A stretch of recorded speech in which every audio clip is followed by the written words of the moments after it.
Good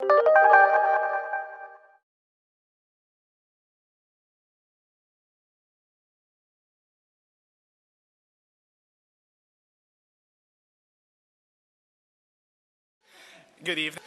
Good evening. My name is Andrew Kamarowski, and a member of the Clark Forum Student Board. On behalf of the Clark Forum and the Office of the Dean Students, I would like to welcome you to this evening's program, Gender and the Search for Life, Liberty, and the Pursuit of Happiness, the first Clark Forum Student Board-initiated program.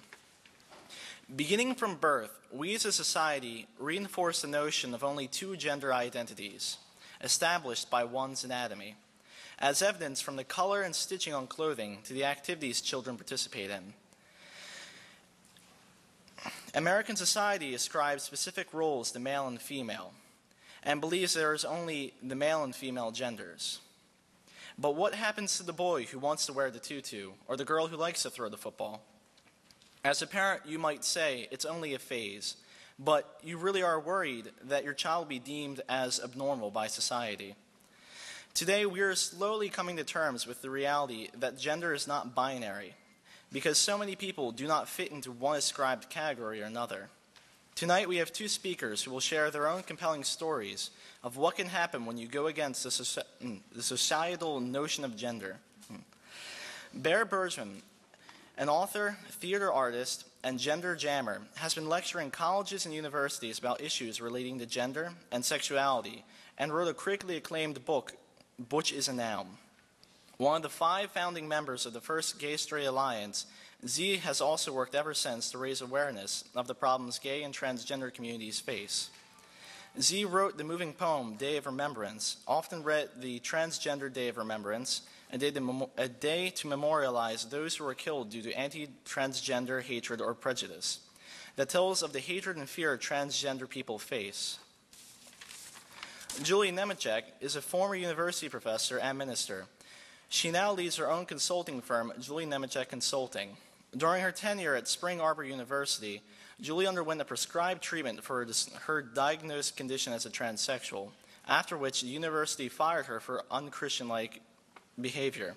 Afterwards, she formed Julie Nemecek Consulting, where she advises organizations on diversity issues and also advocates for gay, lesbian, bisexual, and transsexual rights.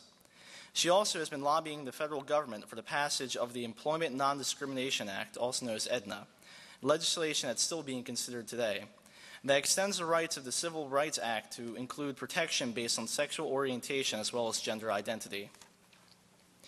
Before we begin, I would like to ask that the sound be disabled only on any cell phones or pagers. In addition, please hold any questions until the end of the presentation, when there will be a question and answer session. Because this evening's program is being recorded, and out of courtesy to our guests who may be hearing impaired, please raise your hand and wait for a microphone to reach you before posing your question. Thank you for your cooperation. And now, join me in welcoming Julie Nemecek and Bergman.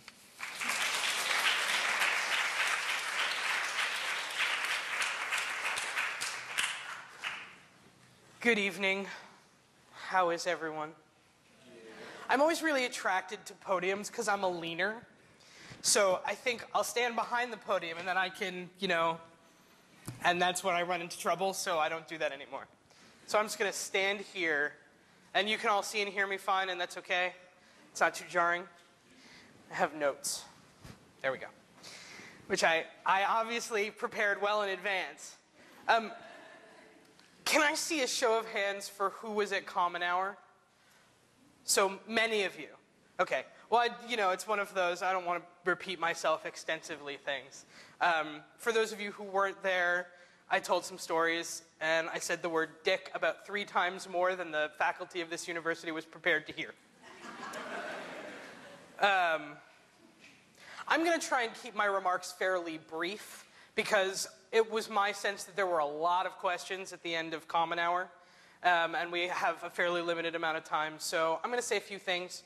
I know that I'm supposed to talk about my personal story, but I only am going to a little bit, because as it turns out, once you're already a transsexual and a gender outlaw and a queer artist and cultural worker in the Bush administration, you've pretty much wandered away from the rules and regulations far enough that nobody can make you do anything you don't want to do anymore, except take off your shoes when it's time to go through the line to get on a plane. One of the things that I really wanted to talk about is transsexual narratives. So I'm going to kind of question the question of tell your personal story, which is, you know, undoubtedly satisfying to the theory people in the room. For me, that question is problematic because I feel like there's an expected answer. What? You making theory jokes? Awesome. No, yeah, the right answer is yes. I feel like there's an expected answer. And the reason I feel like there's an expected answer is because we only hear two kinds of trans narratives. We hear the deceptive transsexual narrative, and we hear the pathetic transsexual narrative. So the deceptive transsexual narrative is, who's seen the movie The Crying Game? Right? You know, or heard about the Gwen Araujo trial. You know, the deceptive transsexual is the one who deceives people into thinking that he or she is really something they're not. And then at the end of the story or the movie,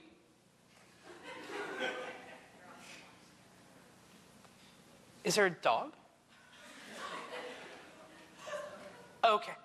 I thought I heard a dog barking. At the end of the story or the movie, all is revealed, and then we discover the true sex of the person responsible, and various bad things happen to them. And of course, we all understand that various bad things happen to them because they're a liar and a fraud and, you know, whatever. Who's heard about the Susan Stanton case down in Florida? Okay, so Susan Stanton, who was formerly Stephen Stanton, is the city manager of Largo, Florida for 14 years. And is, you know, sort of a model city employee in the way that is, you know, perhaps not super interesting. You know, got the budget in on time. You know, made sure there were plenty of parking spaces.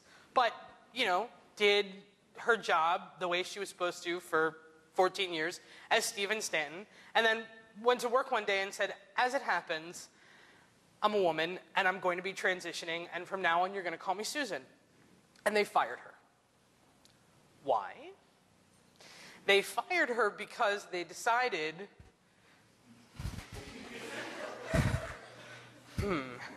they fired her because they decided that someone who was so deceptive could not be an appropriate city employee, because who knew what else she was lying about?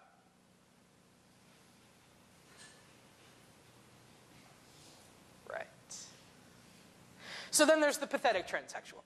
And the pathetic transsexual is the one with the terrible story. It's the sort of, poor me, terrible things have happened to me because I'm a transsexual. I was kicked out of my house, and I can't get a job, and no one will date me, and certainly no one will sleep with me, and my life is very hard and awful, and you should feel bad for me, because I'm, you know, pathetic. And extend me some human rights, you know, whatever you think is fair, because I'm very pathetic. And my life has been so hard. Also problematic for me. Partly because some people's trans experience is not awful. Some people's trans experience is, in fact, great. One of my lovers and I have a running joke about the fact that we see it as our personal mission to make being queer and trans seem like a lot of fun, and potentially even better than being straight. And certainly that we are having far more interesting sex, and so you should really think about it. I'm just saying. But it becomes this sort of pity off, right? It becomes what a friend of mine refers to as pity poker. Who's had a harder life? Whose misery is more miserable? You know, whose narrative is more sad? And that's the person who gets the empathy of the crowd, or the sympathy of the crowd. Anyway. So whenever I'm asked to tell my personal story, I'm always aware that there's some level on which that's what I'm being asked to do. I'm being asked to tell about the hard parts. You know, nobody is asking me to come and talk about all the days when being a tranny is lots of fun, or when it's kind of secretly a pleasure. Like in the story about my grandfather. Earlier today I told a story about how when my grandfather was dying, I spent a lot of time sitting with him at the hospital in the hallway, just holding hands. And how the nursing staff would repeatedly come by and sort of give me a particular smile. You know, warm, a little surprised. Like, oh, look at the big guy being cute with his grandfather. There's something very satisfying about that for me. As a feminist, it's deeply satisfying to portray a feminist masculinity, to portray a connected and emotionally available masculinity in a way that isn't possible or wasn't possible for me as a woman. You know, or if I am considerate or thoughtful in some other way, or engaged or compassionate or emotional. For me, those are great things about being trans. I enjoy them, they're lots of fun, and I think that they're important work. I could just as easily talk about things that have been hard. What friends I've lost, what nonsense I've gone through with my relatives, what's been difficult for me in terms of religion, what great excitement I get to enjoy every time I try and get on an airplane that has nothing to do with taking off my shoes. But part of what I'm doing is choosing to tell a different part of the story. I'm choosing to tell about my feminist masculinity and how that's satisfying. How sometimes I go to karaoke at the local bowling alley. I do. I'm a karaoke rock star. I'm coming out right now. And I stand around with a bunch of guys, and one of them says some egregiously sexist or homophobic thing, and I get to say, you don't get to talk like that. Do they hear me if they think I'm a woman? No. They think that I'm another complaining woman. But as a man, I have an agency in that situation to stop sexism or to stop homophobia in a way that's not available to me otherwise. The ways in which that's problematic are a totally different speech. But sometimes it's great. There are people who are intensely attracted to me because I am a transsexual. People who are specifically interested in my transsexual body and my transsexual sexuality. I get a lot of play. That's great. This kid in the third row is like, you can't possibly be serious. That's so upsetting to me.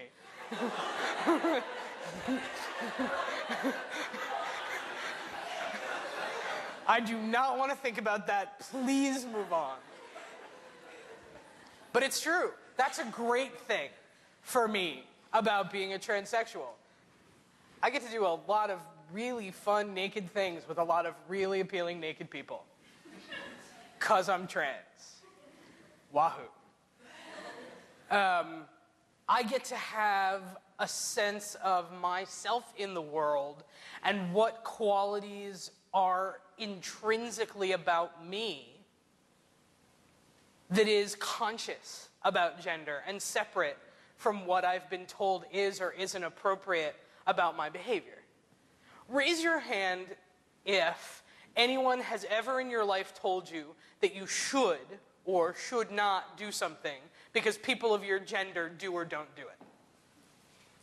So that's what, everybody?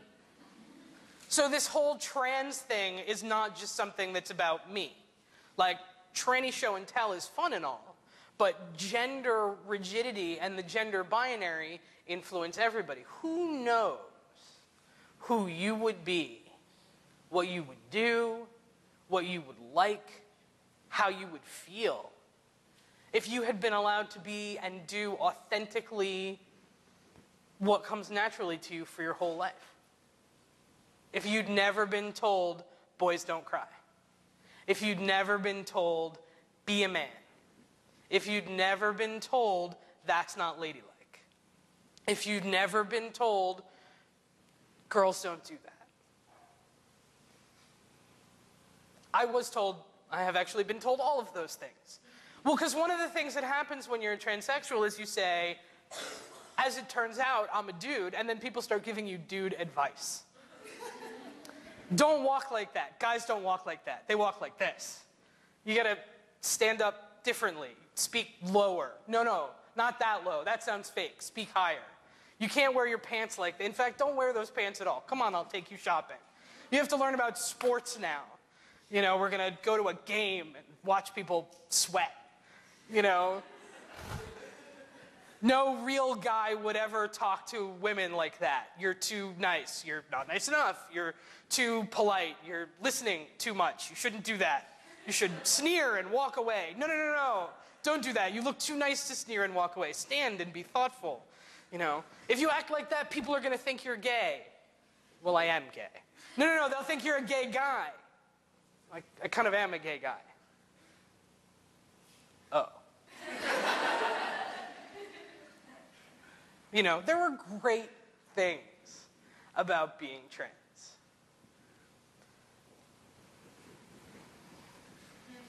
And now I consult my notes. How long have I been going? Who's keeping the time? Fuck. All right. Who cares? She says, all right, I'll do one more. I have 4 things, but I'm only going to do 2, I think. The other piece is about language. It's about creating language. Because one of the things that comes up in conversation all the time is, I don't know how to talk about you.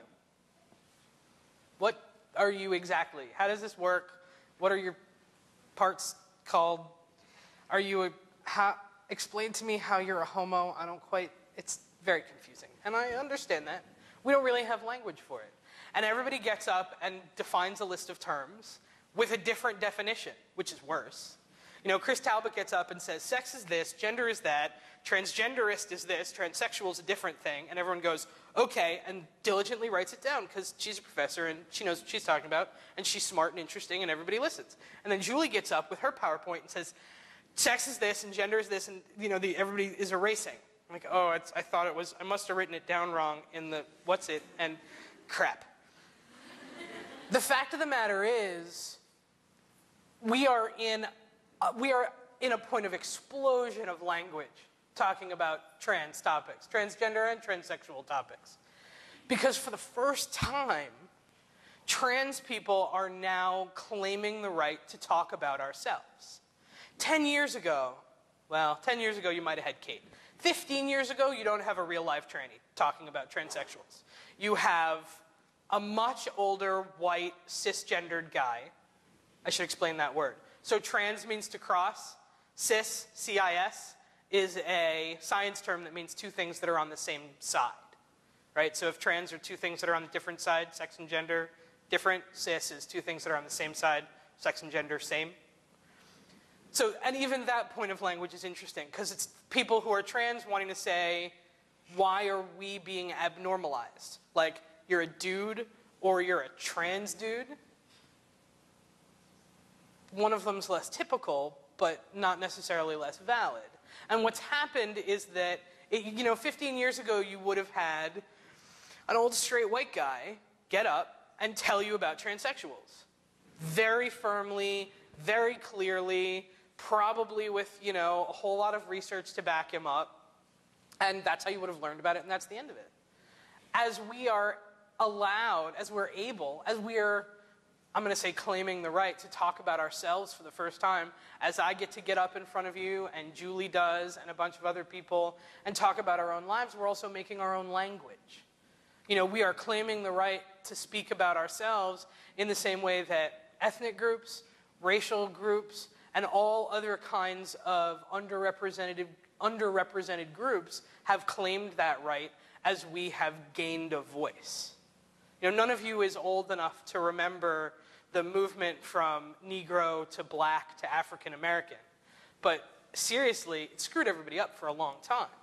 Because people didn't know what they were supposed to say, and everyone they asked said a different thing. And then they get in trouble for saying the wrong thing when the guy they talked to yesterday said, you should do this thing. And it's the same thing with trans, and we don't mean to, and I'm sorry for anybody who's gotten yelled at for using the wrong word.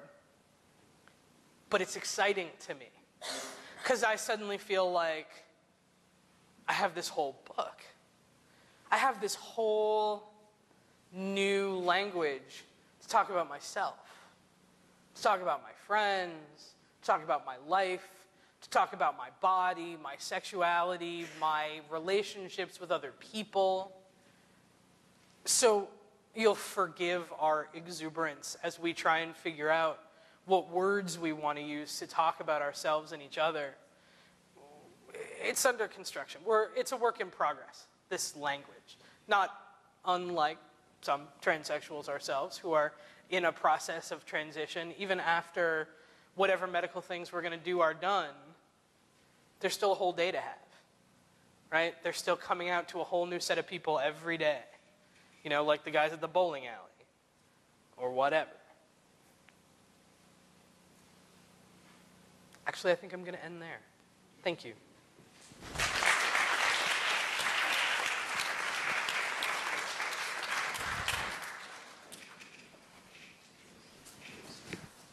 Did a little. I want to make one thing perfectly clear. Thanks to get back to my spouse. I only get naked with one person. Although it sounds interesting. How many of you know your gender? Do you have any problems when it comes time to check that little box? What if someone told you that the box you checked was wrong? How would you feel? How would you respond? Depressed? Anxious? Upset? That's my world. I grew up thinking I was a girl. Those were my first thoughts. My playmates in grade school and preschool were girls. When it was time for races, I played with the girls. It just seemed to make all the sense in the world, and I enjoyed being with them, and I enjoyed doing the things they were doing. It was late fifth grade when I realized through a combination of verbal and physical abuse that if I wanted to live to be a teenager, I needed to stop that. And so I put on macho. I was really pretty good at it, such that by the time I was in my junior year of high school, I was president of the student council, president of the band, president of youth group at church, and a few other things. I was a jock, lettered in 3 sports, made the all-city team in basketball in the small town of Chicago. So I played macho pretty good. Yeah, that's not bad for a short white guy. But in that whole process, I had begun to shut down emotionally. I dared not let anybody know who I was. I had a lot of friends in high school, dated a lot. The relationships didn't last very long because they really weren't very romantic. There were relationships that were more conversation. Girls would talk with me because they'd say, well, you're not like the other guys. Little did they know. Why? I knew why, but I wasn't going to tell them. You got to remember that this is back in, I hate to admit it, back in the 60s. A lot hadn't been done. Transgender was just starting to be researched and talked about, even though it's existed for centuries and millennia. I never heard the word transgender until I was 52. And then I found out I was one. I knew what I was dealing with all my life, but I didn't have a name for it.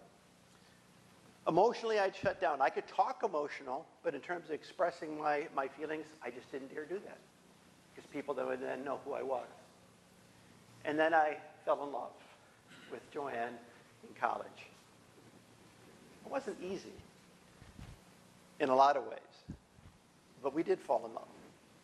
And we got married between my junior and senior year and her sophomore and junior year in college. Not an easy time to get married, and I'm not recommending it for anybody. Like many transgender people, I was convinced that if I got married and settled into normal roles, it would go away. It didn't.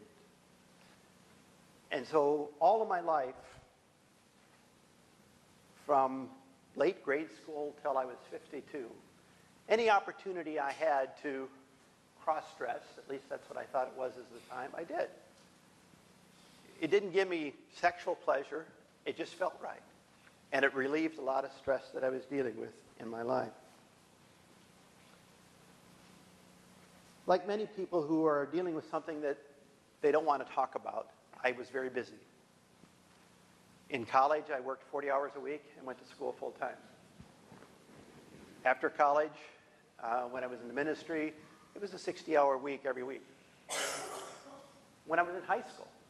I was rarely home more than one evening a week.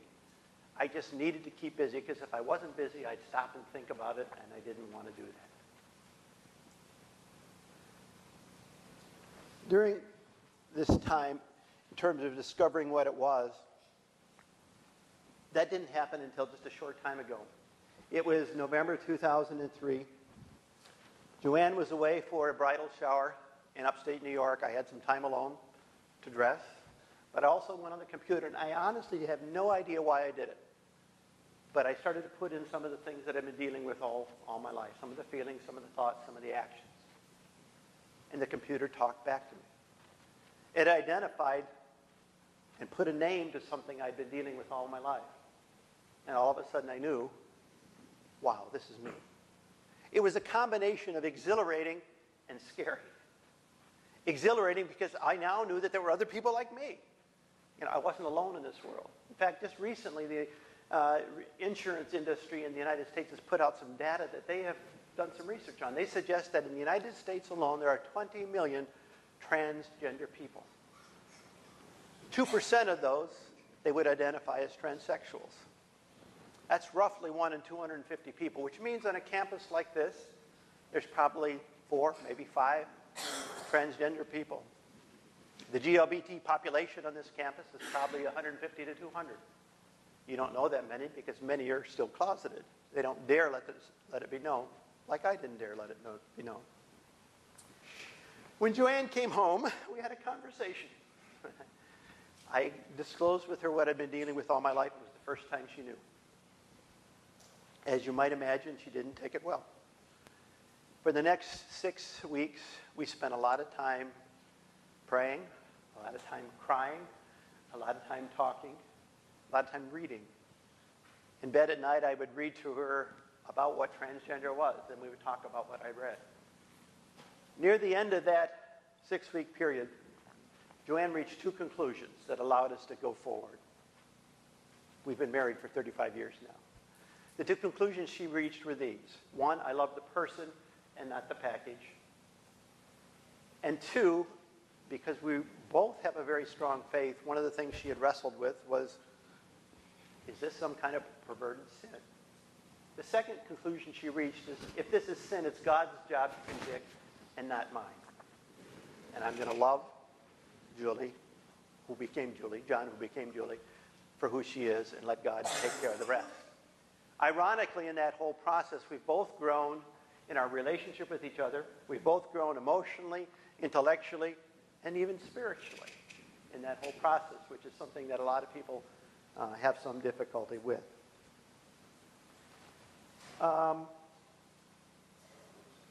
When a transsexual transitions, everybody that stays with them goes through a transition as well. Catherine Kubler-Ross has written about the stages of grief. And people that stay with a transsexual person who transitions go through those same stages. They're denial, anger, bargaining, depression, acceptance. And they aren't sequential entirely. They kind of loop back and around, back and around, back and around. And friends that stay with you will have to wrestle with those kind of things, in part because they're grieving a loss of a person who no longer is. And it takes that grief process for them to accept the person that now is visible to them. It's the same person that's been there all along, in a different package. More authentic, more real, more genuine. I resonated so much with what Bear had to say about being a transsexual is fun. It's exciting. It's energizing. Being able to get up in the morning and be authentically who you are is one of the neatest things on the planet. Most days it's good to be me. Not every day, but most days it's good to be me. And it's a very enjoyable thing to do. When I began to discover what was going on in my life, I decided that I needed to get it validated by someone else, because I really wanted to be sure that this was what I thought it was. I had self-identified myself as a transsexual. I went to a counselor. She said, you don't have any emotional problems, you're stable, but you've got this one thing, and let's talk about it. And so over a period of time we talked, because I really wanted to know where I was in that whole continuum. I knew I was transgender, but how bad was it? You know, from what I had read, it could be as bad as having to get surgery and live full time in the other gender. Through the process of conversation, the therapist helped me understand that where I was much more towards the severe end of the scale. She had me see an endocrinologist to rule out any other kind of medical thing that might be causing that, and the endocrinologist ruled it out. My primary care physician also confirmed the diagnosis, in part by the way I responded to hormone replacement therapy. And later on, it was confirmed by a Christian counselor, which the university insisted that I see. The Christian counselor, I'll tell you more about that later, but that was a lot of fun, by the way. Because the hormones were starting to make some evident changes in my life. I was still living as John to the world that I existed. At home, Joanne said, be who you want to be. Outside, I was living as John, and it was terrible. We lived in constant fear that we'd be discovered. And eventually we realized we couldn't keep living this way. We needed to tell some people. So we started by telling our kids, and then our parents. My mom and dad have been very accepting. My parents have been married 58 years. My dad introduces me to people as his daughter from his first marriage. He has a perverted sense of humor like me. But they've been very, very supportive and easily call me Julie. And it's neat. There's no nicer sound than hearing your own name as you see yourself. And it's something that so many of us take for granted. The first time I had somebody greet me as Julie, I mean, it was one of the neatest days of my life. And it's something that we just too simply take for granted. But telling people was difficult. The hormones were starting to give some evidence of what was happening and changing in my life. And so Joanne and I said, well, you know, we're going to have to talk to your boss at least. So we had my boss over for lunch and started to tell her the story. And she says, I already know, which made our jaws drop and our eyes bug out, usually the response we get from other people. And we said, how? Well, we'd been at her house about a month before for a social function. And after we left, her daughter came up to her and said, I think John is transgender. And Natalie, my boss, said, no, I don't think so. And her daughter, who was a medical doctor, having worked with transgender people and had transgender patients, said, I'm about 99% certain, and if so, he's going to need all the help you can give him. My boss immediately said, you'll get it, and she kept her promise. But she felt she needed to tell her boss, with my permission, and then her boss felt she needed to tell the university president. So on December 5th, 2006, Joanne and I met with the president, the academic dean, and my boss, the dean for the School of Adult Studies, and shared with him what I was dealing with. I'd given some things ahead of time to them, and they seemed to understand those fairly well and generally seemed to be willing to accommodate what I was dealing with. I was pleasantly surprised and hopeful, but it became very obvious in a very short time that my hope was ill-placed. A lot of my job responsibilities began disappearing. My public appearances were minimalized significantly. As part of my job, I had traveled all over the state doing presentations to faculty. We have 15 different sites in the state of Michigan. And then I traveled all across the country giving presentations on behalf of the university. All of that disappeared. It became obvious to me that I'd have to make some kind of proposal that everybody could live with. So I suggested a lateral move that allowed me to keep doing the kind of things I'd been doing. I developed 3 graduate programs for the university that were highly successful, 2 undergraduate programs that were highly successful. I had taken the university from no online presence to a very huge online presence, including some entire programs that were available online. Those are the kind of things I like to do as well as teach. And I suggested that I could do some of that from at home. Sounded like a win-win situation to my boss, sounded like a win-win situation to her boss. I presented it to the president. He said, I'll get back to you. It sounds pretty good. A month later, they got back to me with a proposal. The proposal was not a lateral move. It was a demotion, a 20% cut in pay, a contract that would prohibit me from talking with anybody on the university connected with the university about being transgender, which at that time included a brother, a sister-in-law, a niece, and my middle son. If I talked with somebody about being transgender, I couldn't identify myself as a Spring Arbor University employee. Those were just some of the things that were part of that. The other one was that I needed to see a Christian counselor. They didn't think the other ones were good enough, apparently, and they wanted me to see a Christian counselor. I responded in writing that I felt many of the things that they were doing or suggesting were probably illegal. Others were just totally impractical. And I suggested some changes that I thought were reasonable. They said, we'll get back to you. A month later, they presented exactly the same proposal all over again with an ultimatum, take it or leave it. By this time, it was the end of April. Almost impossible time to move in academia. And the proposal they gave me till mid-May to decide, but the president said I need to know in 3 days. So Joanne and I talked about it. I was feeling a lot of pressure, a lot of turmoil, but I took the contract with the hopes that given time, they would come to understand it and accept it. After all, what they taught at both the graduate and undergraduate level at the university was exactly what I was practicing, both in terms of the diagnosis and the treatment. I figured, well, if they're teaching that, they certainly should be able to practice it. And so I took it. That became a very difficult period in my life, as you might expect. I was pretty much isolated from all my peers. There were a few people that knew what was going on and took time to meet with me in clandestine locations and talk, but it was very difficult. August 2006, I was sitting in my living room in the rocking chair that I have by our fireplace in our condo with a 9mm pistol in my lap. I had composed an email that began with the words, "By the time you read this, I'll be dead." I really felt that that was the only way out. I just couldn't go on anymore dealing with this. On the precipice there, what made me hesitate was love.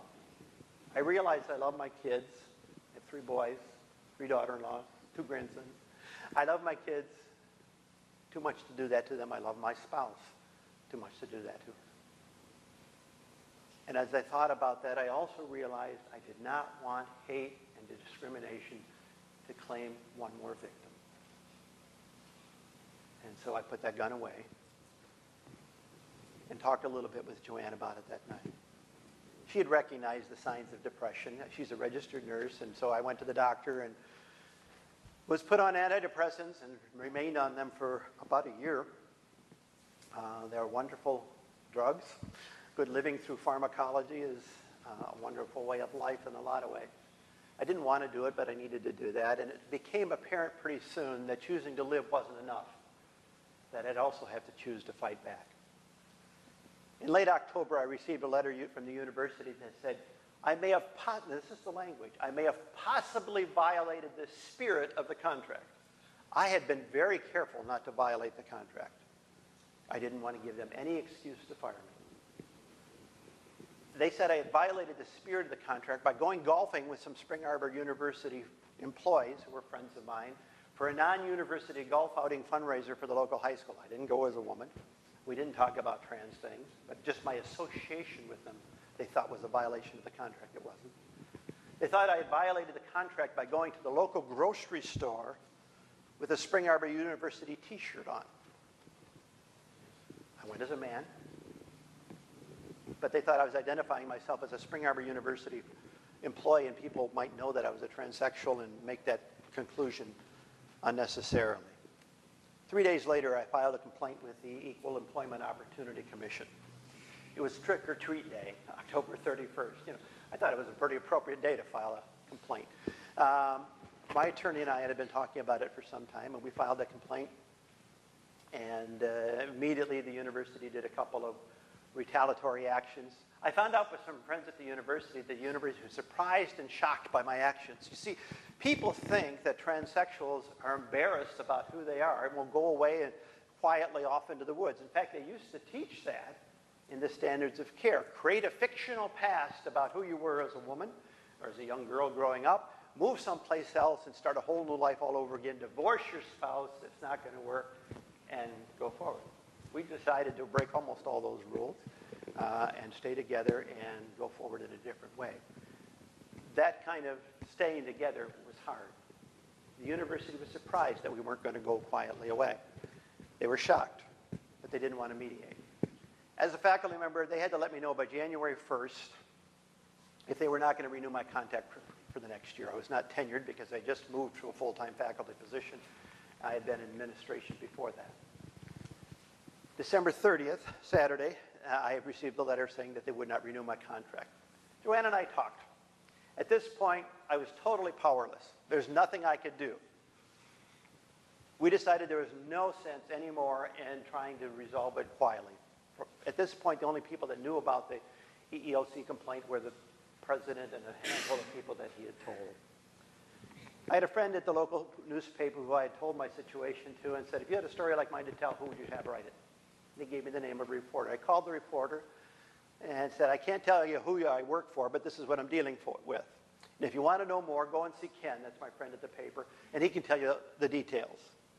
I was going to still honor my contract. He went, 5 minutes later, called me back and said, we need to talk. So he came out and talked with Joanne and I for about an hour and a half the first time, an hour later, on a later time, and then a number of times by phone and email over about a 3-week period.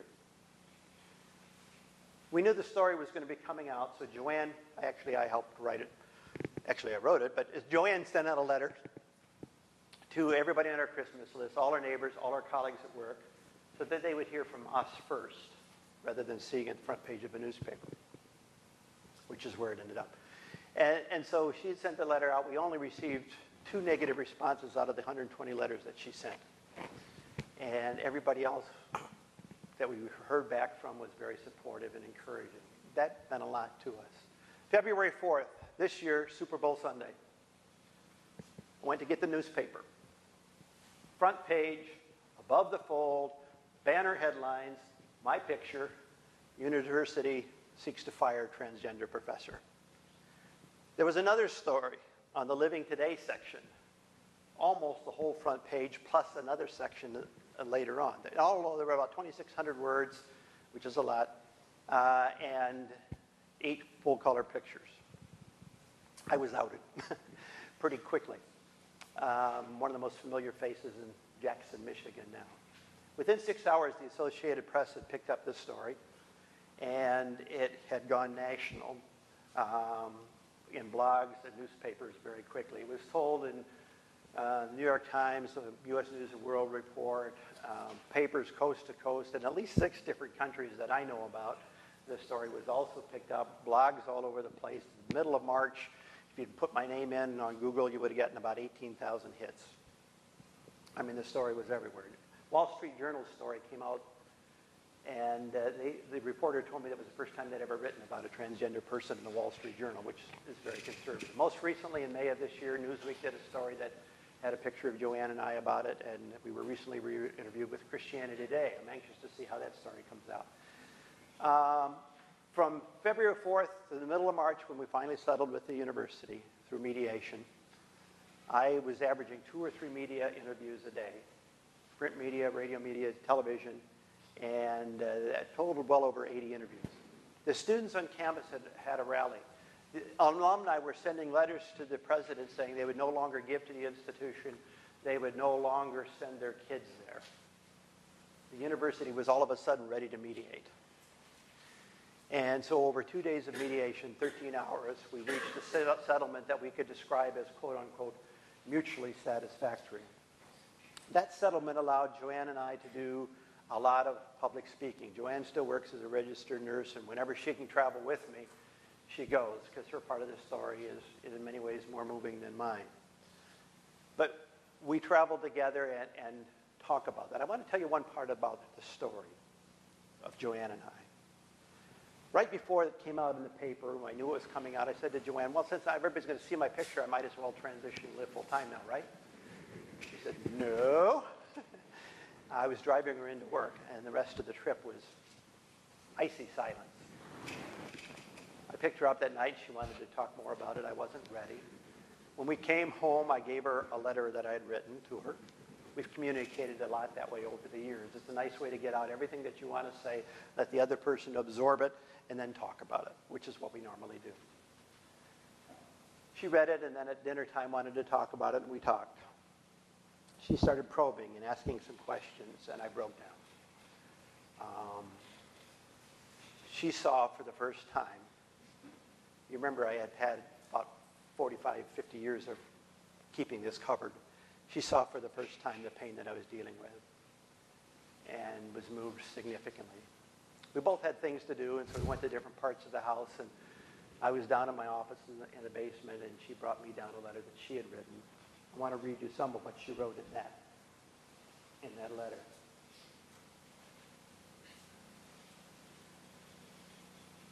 See if I can find it. Yeah. My love is for you. My discomfort is linked to others who have little place in my life compared to you, so I will stand with you. Be who you are. You will always have me. You are my love. Never worry that my love cannot stand the pressure. God will give me the strength I need. I keep that letter on my bulletin board. From that moment on, two very strong and active lifetime GLBT activists were born, and both of us are very much committed to that. In talking with universities and colleges, we're able to share a little bit of our own personal experience, but also share a little bit of our hearts. We spoke at Michigan Pride from the steps of the state capitol to a crowd of about 3,000. Afterwards, a woman came up to Joanne and I and said, "Thank you for your speech," yada, yada, yada. And we said, "Thank you very much." And then she said this. She says, "I'm leaving from here to find my transgender son and reconcile with her." That made it all worthwhile. And we tell our stories in part because the more people hear the stories, the more people have a chance to understand.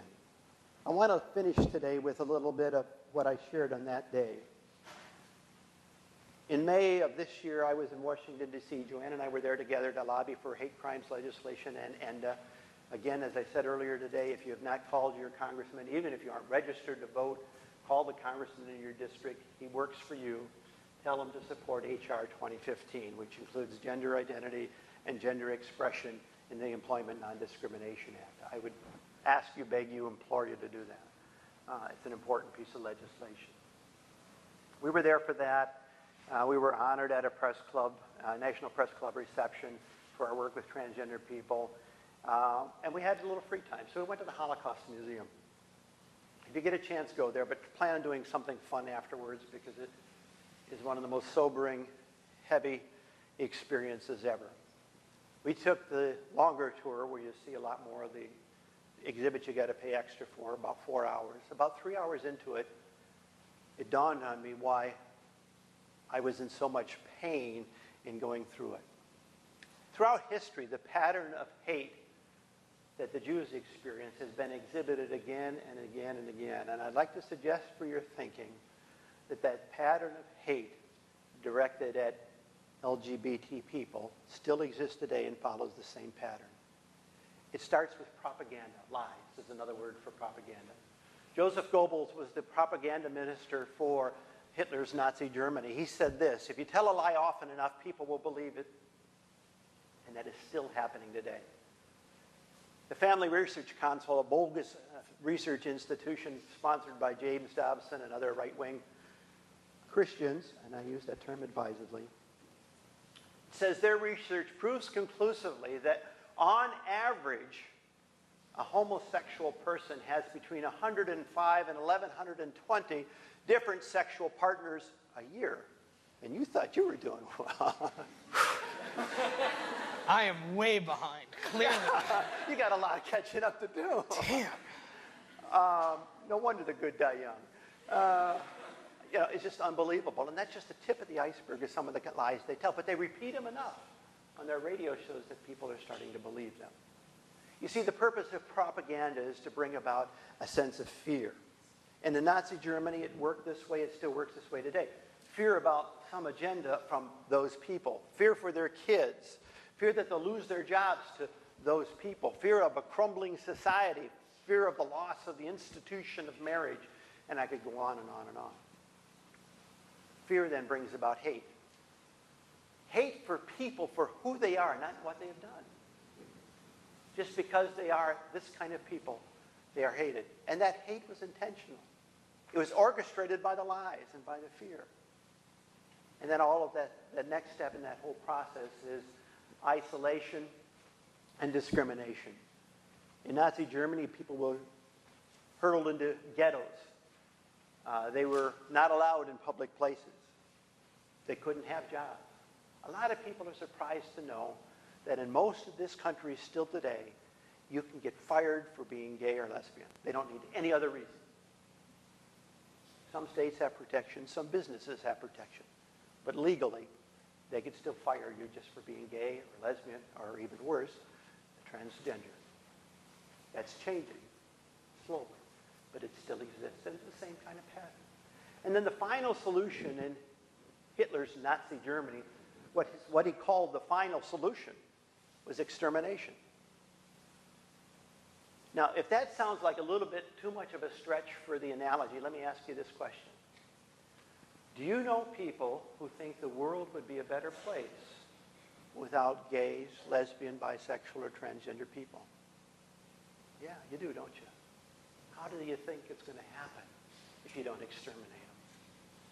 Whether it's physically, whether it's emotionally, whether it's in jobs.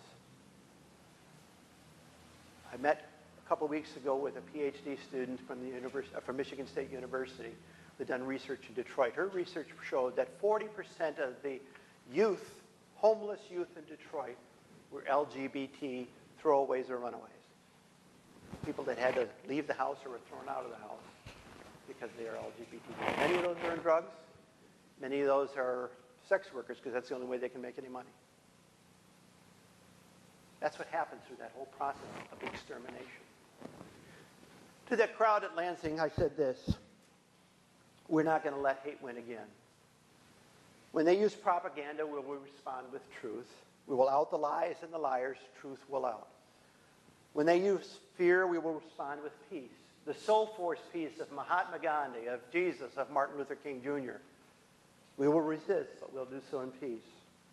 When they preach hate, we will tell our stories with love and about love. Love will triumph. When they seek exclusion and discrimination, we will respond with inclusion and acceptance. With open arms, we will welcome all who are willing to stand with us. We are family. When they seek to end our life physically or socially, we will live. We will live with joy. We will celebrate life. We will live loud and proud. Hate will not win again. The 18th century statesman Edmund Burke said this: all that is necessary for the triumph of evil is that good men do nothing. You seem like good people. But if you do nothing, evil will keep on winning. What are you going to do? Thanks.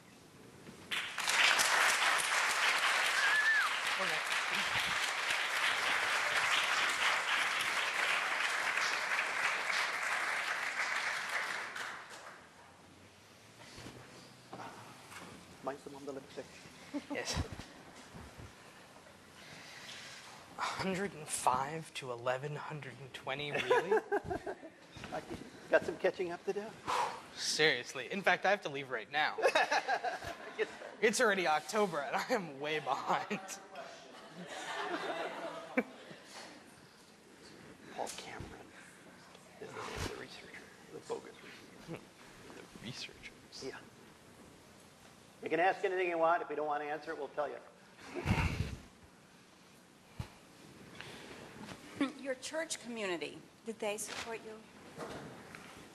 If you didn't hear the question was, did my church community support me? Yes and no.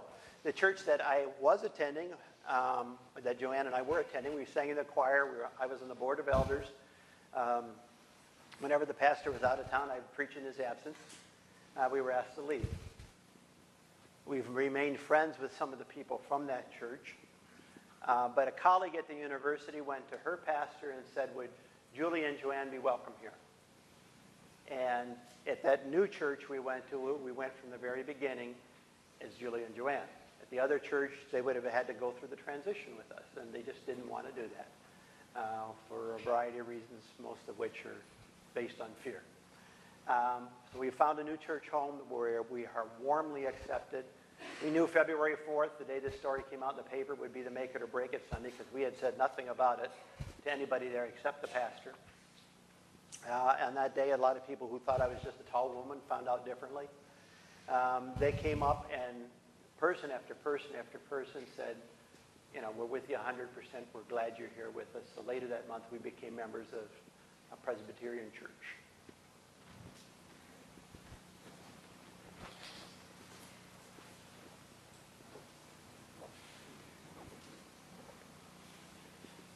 Hi.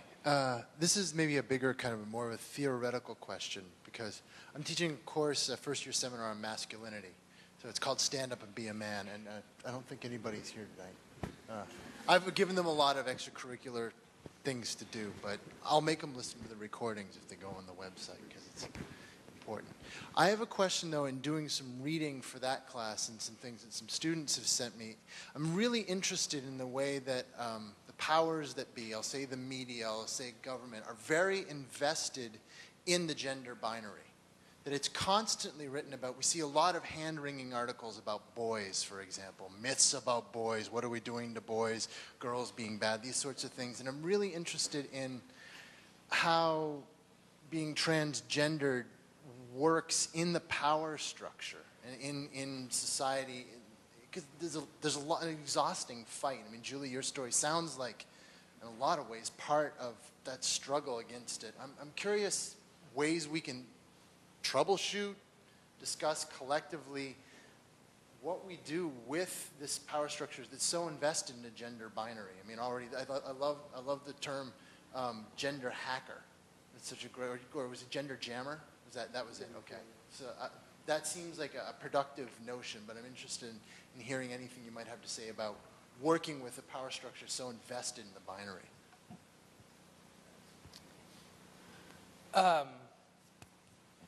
Well, I mean, so the first part of my answer is that it's so long that I actually ended up writing an entire book about it.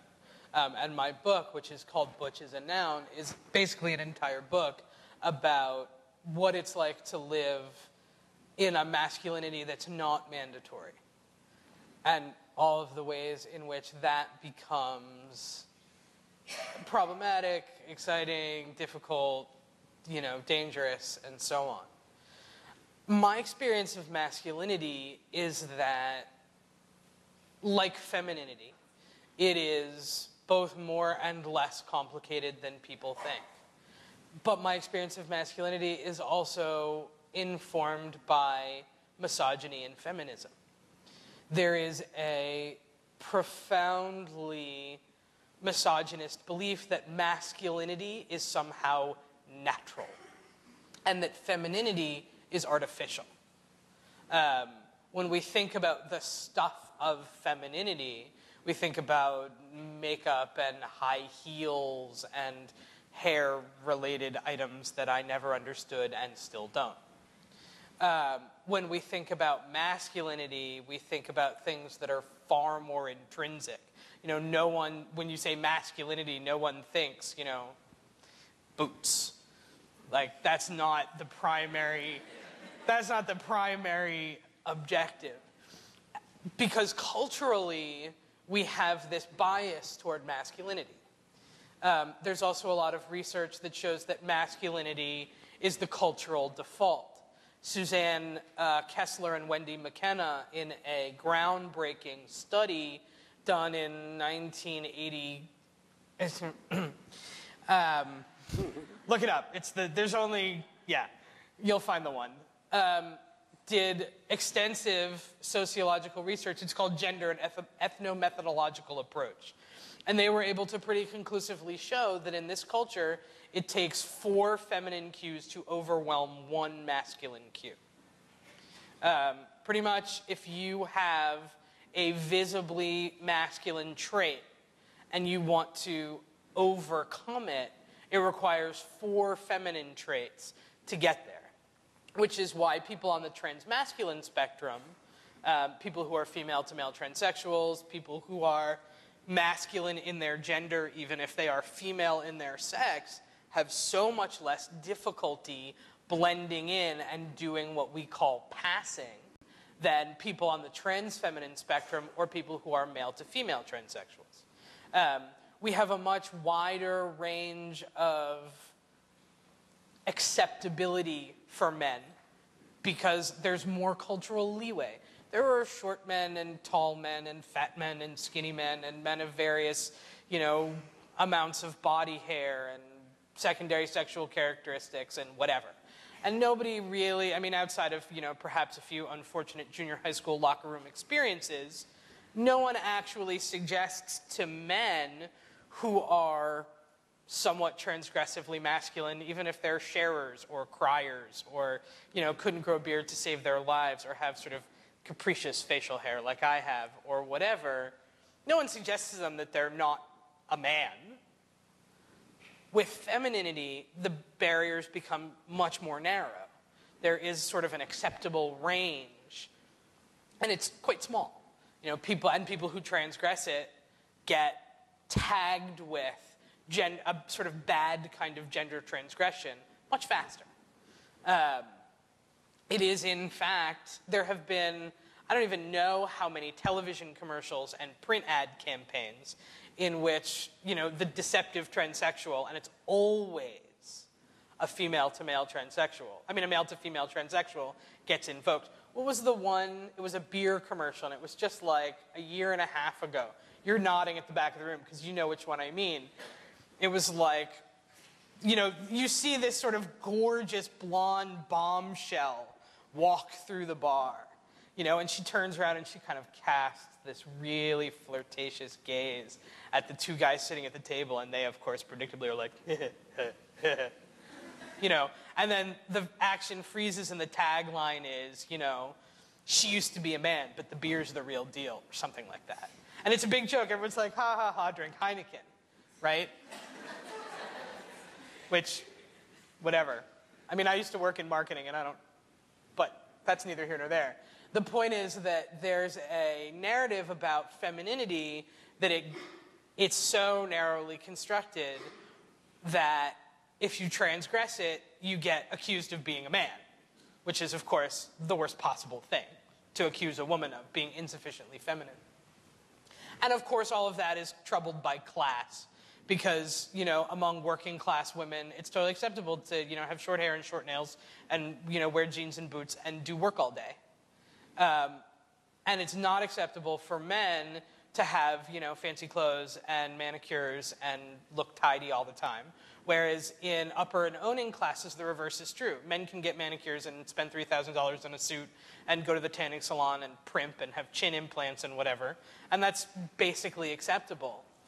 But femininity, which is considered more rarefied, more delicate, becomes the prized thing. So, and I'm aware that I have now sort of gone on elocution safari here, and I'm just talking about masculinity, which I could do most of the day. So I'll stop. But what? But Julie's going to talk about it now. I was just going to add one other thing that I think sometimes we forget is that our Judeo-Christian roots are patriarchal at the core. And so the power structures that we have come from that culture that, in my opinion, mistakenly, it takes some passages of Scripture and causes women to be subservient because of them. And that culture still has informed our thinking, even though we've rejected. I would identify myself as a feminist. One of the places I spoke at recently was the National Organization of Women's National Convention. They actually wanted someone there to talk about how now could be supportive of trans women, which I thought was way cool, that they wanted that discussion to take place. But that patriarchal society, who is it that determined that women are the weaker sex? Weak is a word that's not a good word. Well, it's a bunch of big white guys. You know, and we have to start thinking about where those labels have come from and what was vested in the use of those labels, because they are destructive. No, that's me. I'm sorry.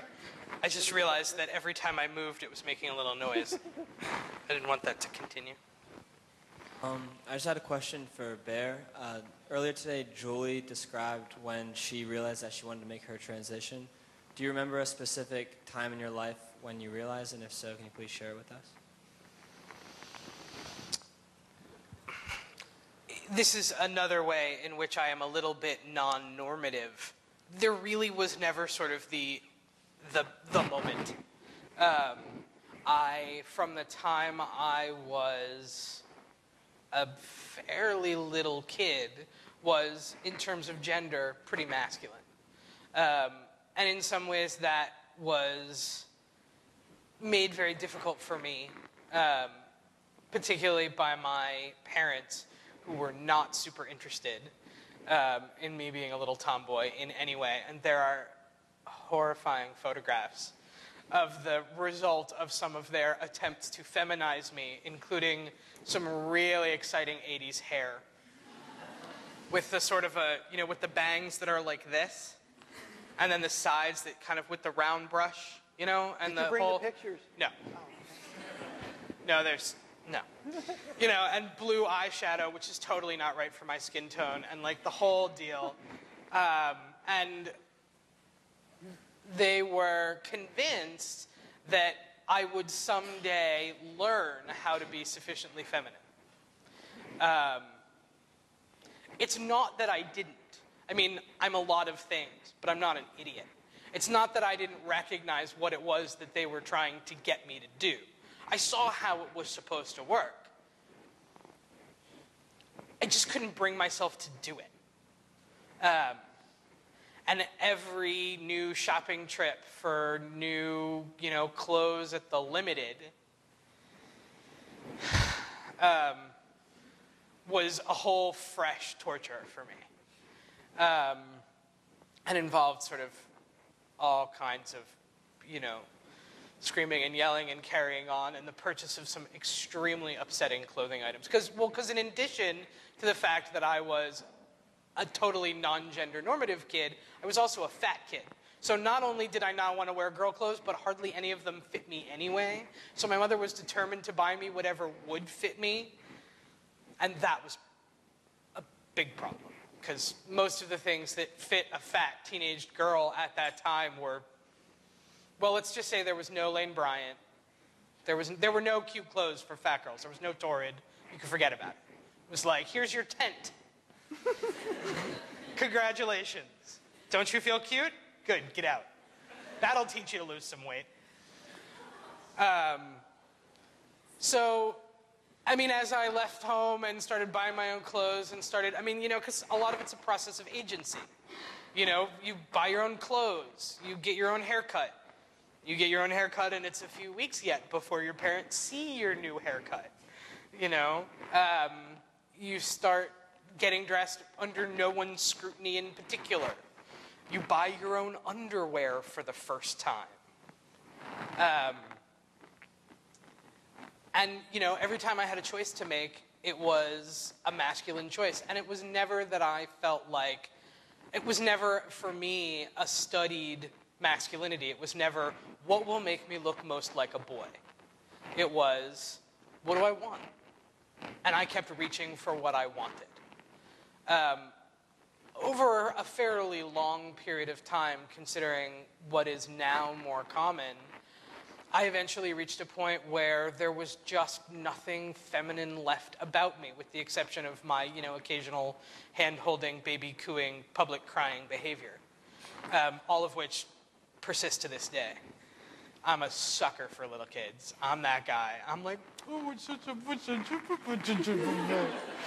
look at the little toes. But my dad's the same way, so I feel like that's totally fine.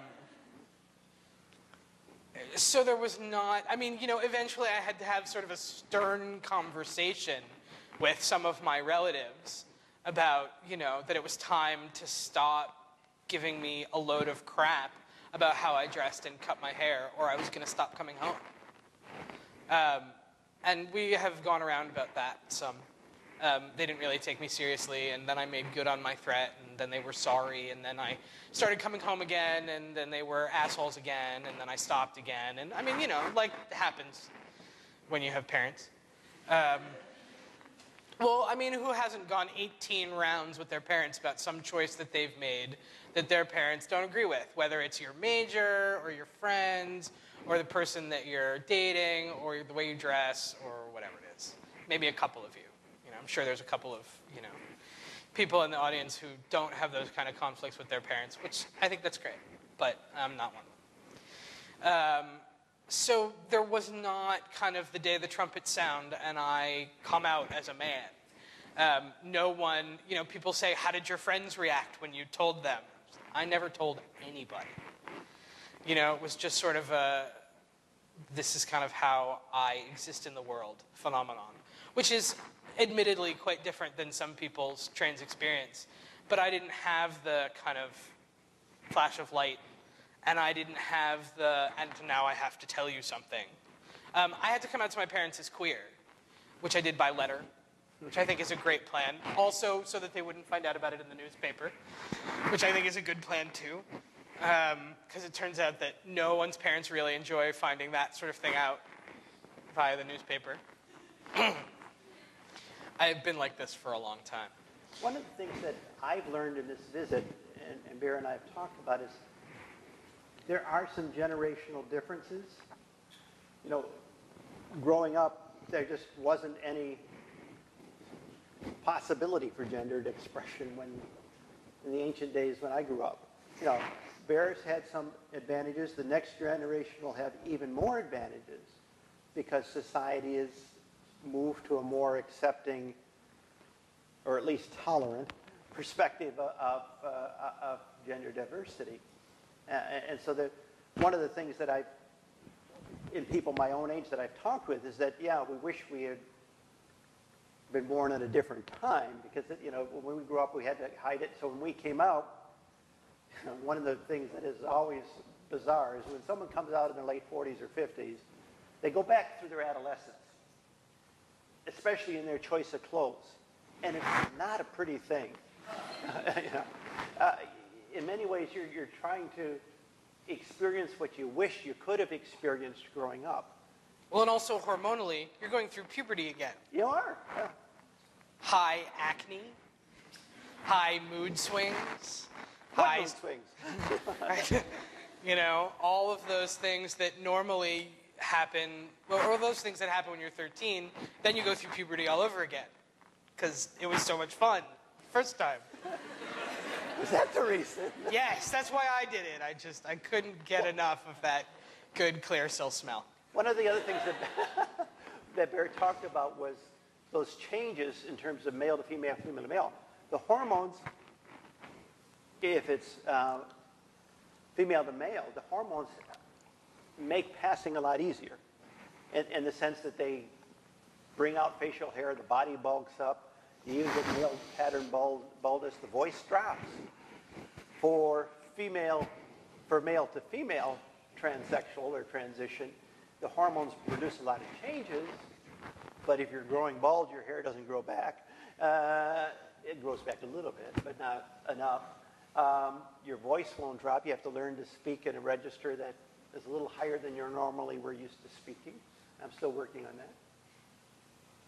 And so there are some differences that Bear was alluding to in terms of that transition. In our culture, it is much easier for women, male to female, or female to male, to transition because you can put on loose clothes and nobody knows you have breasts, or you can bind them, and nobody knows. And so that transition process is a little bit easier in one sense, and harder in other ways, but it's never easy. No. And you start to play this sort of ridiculous internal game where you thin slice everything. And you start to ask yourself the most insane questions. Like, if I go into the men's room and I sit down to pee, will other people hearing the sound of my pee know that I'm sitting down because I don't have a penis? Raise your hand if you've ever been in a men's room. Raise your hand if you have ever raise your hand if you have ever considered the sound of someone else's pee.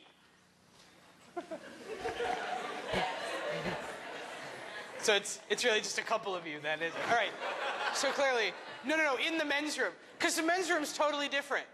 Men's room and the ladies' rooms are totally different. The ladies' room is a social experience.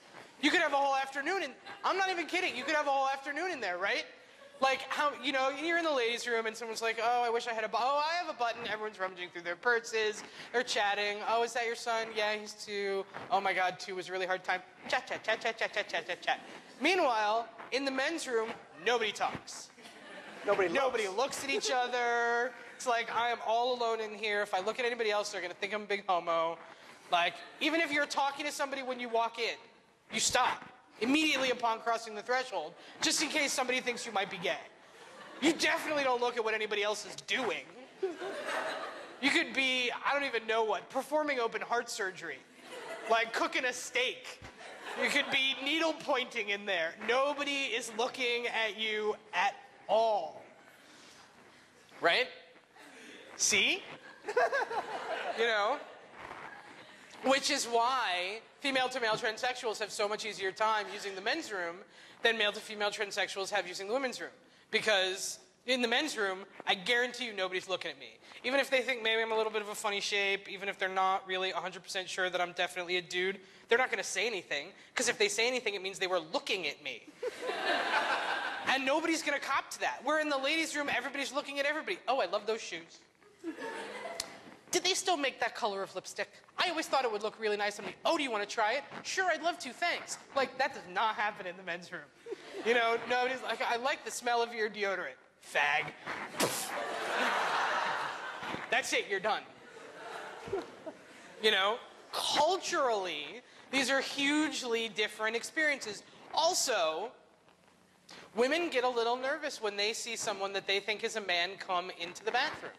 Whether or not that's a reasonable fear, because there are, in fact, almost no cases of assault against women that happen by men in the women's bathroom. Though there's certainly plenty of cases of assault by women on women that happen in the women's bathroom. But women get a little nervous because there is a culture that men are dangerous, that men are predators.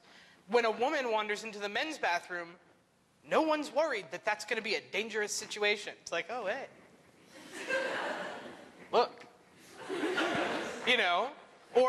Or guys assume that the line at the women's bathroom was too long. Or whatever the thing is, like, it doesn't seem scary or dangerous or even necessarily terribly out of the ordinary. It's just another thing. There are all these so suddenly you become aware of all these tiny little details that you never ever thought about before, that you just go through your life with. Suddenly, they're the difference between being safe and being unsafe. Right? Like, they're the difference between getting through your day without somebody having a big gender panic all over you and having to stop and deal with somebody's gender shit. And that's something we haven't talked about, is the fear of violence.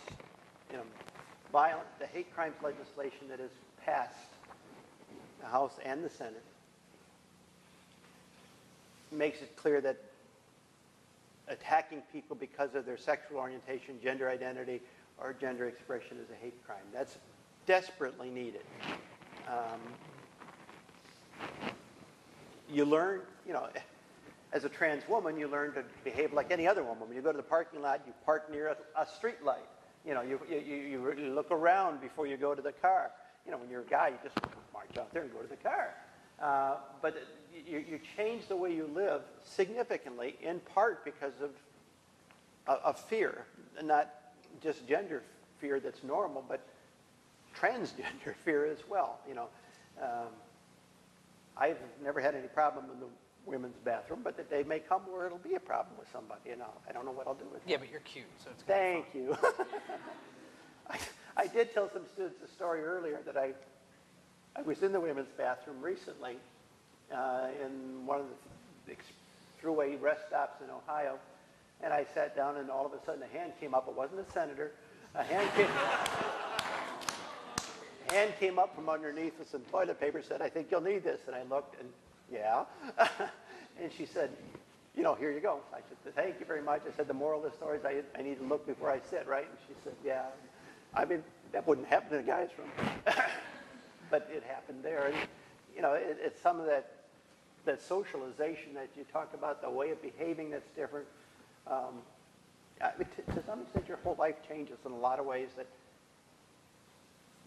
you might have taken for granted at one time, but no longer take for granted.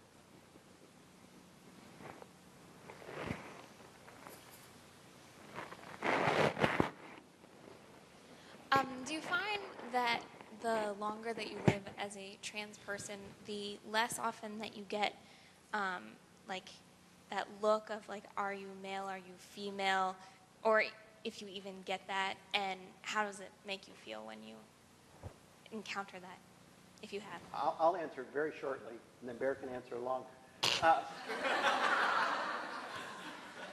Hey. One of the things that I've discovered is if you live with confidence, nobody asks, nobody questions you.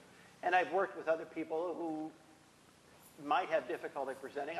We had one person visit our house. He was looking for a place to go, was afraid to go shopping, was all dressed up, really cute, and passed very well, but was terrified of going out in public, and asked if she could come to our house. And Joanne and I both said, "Sure, fine."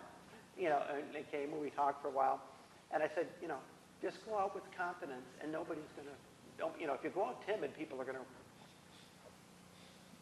wonder, well, why is that person acting so scared? Why is they looking around furtively?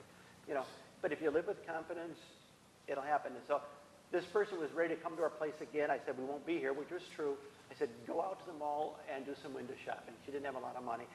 And she was petrified of doing that, did it, and wrote me back and said, "I had a wonderful time.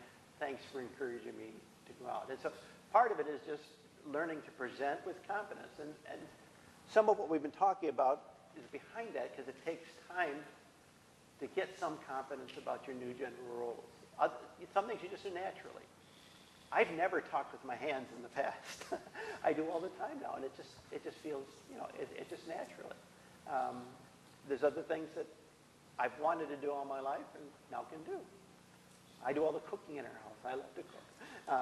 And it's just a creative outlet for me. I'm not a very creative person in a lot of ways, but in cooking I can be creative. So, yeah, you make some changes. But it goes back to what we've been talking about in terms of authenticity. If you are who you are, go ahead. I don't care if I'm made. If I'm made, I figure it's their problem, not mine.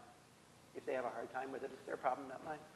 And I'm not made very often. I think sometimes I might be made and don't know about it. But I can live with that. I mean, there's nothing more delightful for Joanne and I going out to dinner and the waitress coming up and saying, "Ladies, what will you have?" She gets a good tip when she starts that way. Short answer, no, it wasn't. Sorry. No. Well, I just, it's probably a little longer answer than that. It actually really depends on where I am.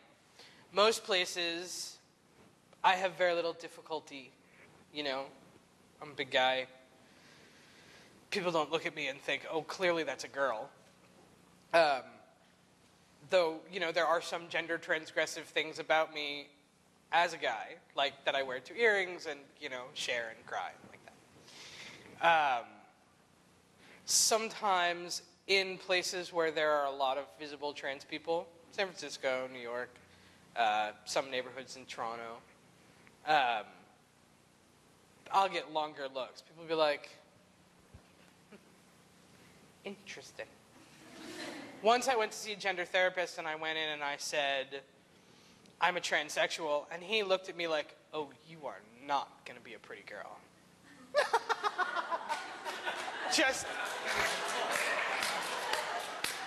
I love it. It was clear as day from his face. It just fell like, "Oh, that's not going to go well for you, buddy." And I had to hasten to clarify, no. I was born female and I'm living as a man. He brightened right back up. Oh, that's good. I know people who have various kinds of difficulty with it. Every once in a while, somebody still will call me she. And often I'm more befuddled than anything else. I just sort of think, I wonder what they saw. Because I don't feel like I look particularly girly. So there's obviously something. It's when you're crying over the babies. It's the babies. It's not. It's in the convenience store, almost without exception. I don't know what that's about. Yeah. Is it problematic? It doesn't really bother me. I mean, I know some people that it will ruin their whole week. They feel like they failed. They feel like it's a condemnation of them in their expressed gender. They, go home and search their faces or their bodies in the mirror, trying to figure out what that's about, what happened, how they were moving or speaking at the time, so they can eradicate it and never do it again. Life's too short for that. Yeah. I hesitate to say that because I know it's really important to them, and I don't want to trivialize that emotional experience. For me, it doesn't take on the same kind of importance. But then I'm also not that attached to the gender binary. So if every once in a while somebody thinks that I'm a particularly masculine-looking female, it's not like it's that far from the truth. I don't take it on as some sort of personal failure. Well, and the one spot that is, that people think about is security when you're going through the airports and all of that. My driver's license, my passports still have an M on them. I've never had a problem. The only time I ever had a problem was before I transitioned. I flew to London, gave court testimony on a Tuesday, and flew home on a Wednesday, which is not recommended. But coming home, I got frisked in London up close and personal. And this is when I was about a year and a half into hormones, so it was very personal. And yeah, that can happen, but once I've transitioned, I haven't had any problems. So we don't know where the problems are going to come. Is there someone over here? Here and here. Here and here. Just wondered about the last point that you made, Bear, especially in light of your description that says who does not identify with any gender group. Yeah, I didn't actually write that, and I'm not really sure how that happened. Okay. Can you repeat the question? I didn't hear it. Well, maybe it doesn't apply, but the description in the blurb that we got said that Bear does not identify with any gender group, and I was just wondering, how that means for someone who I think has a pretty masculine presentation. It sounds like you use or think of yourself in masculine terms. What I would say is probably that I don't identify with a sex. I am certainly neither male nor female. I like to think of myself as a hearty blend. Thank you. Yes, I will accept applause for that. Because of, how my hormones now are and how my body now exists. If somebody said to me, are you male or female, I would have to say no. Certainly I live in the world as a very masculine person. Gender-wise, I think my gender's really clear. Am I a man? I don't know. What's a man? Do I have the same experiences as a man? Which man? Him? Him? Him? I don't know. Sometimes people ask me if I feel like a man, and I say, I don't know. And then if I have the opportunity, I'll reach out and, grope the nearest guy. Be like, I don't think I feel like him. Kind of. I'm not really sure. But there's a, And now you're glad you sat in the third row. I'm just picking on you, and I'm sorry. It's just because you're such a good sport. There's... we talk about man and woman like we know what those things mean.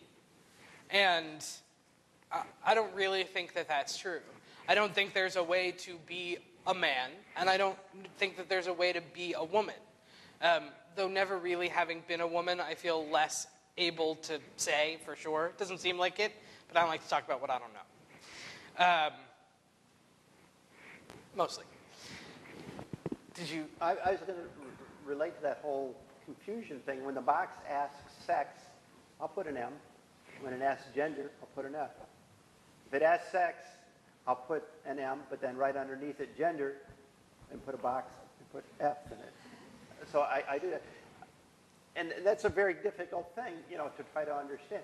Harvard, and their application to their MBA program, has male, female, or transgender that you can check on their application.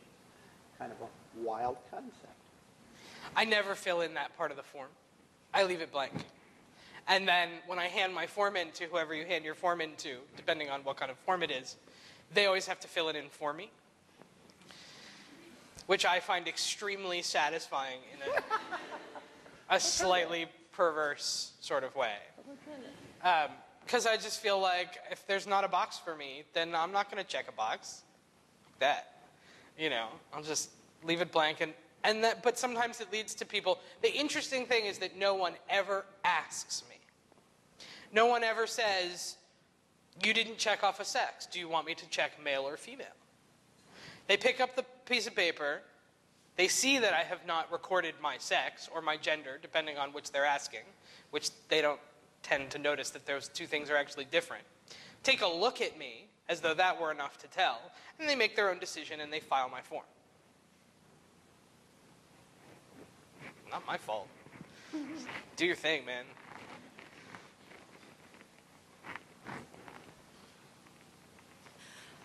Julie, you finished your presentation when you were sort of doing the formal presentation with a call for action for all of us here in solidarity.